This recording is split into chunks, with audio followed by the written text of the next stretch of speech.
The last ferry to Ravenswood Island departed hours ago, leaving me stranded in the thick fog that clung to the air like a damp shroud. I had always been drawn to the island's tragic history, where 100 years ago, an entire family vanished without a trace. Now, as the darkness closed in, I regretted my curiosity. The island was a place where shadows moved independently of their sources, and the wind whispered names I couldn't quite decipher. I walked the crumbling path toward the old manor, the only sound being the crunch of gravel beneath my boots.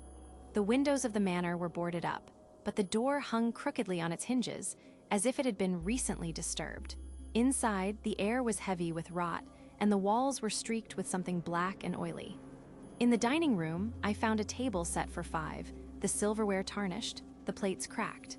A single photograph lay on the table, a family smiling, their eyes blacked out. Footsteps creaked above me, though I was alone. I tried to leave, but the door slammed shut on its own, the sound echoing through the hollow halls. Then, the whispering grew louder, a chorus of jagged, panicked breaths. I counted 5 distinct voices, whispering the same word over and over, "Help." The air grew colder until it burned my lungs, and the shadows on the walls shifted into shapes that resembled people.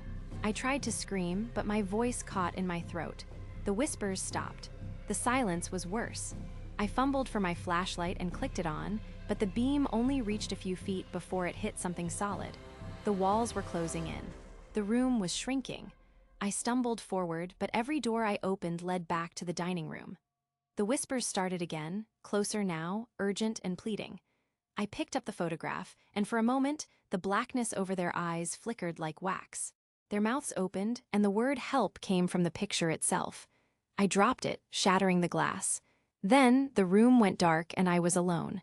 When the lights flickered back, the house was gone, and I stood on an empty beach. The fog cleared just enough to see the skeletal remains of a sunken ship offshore.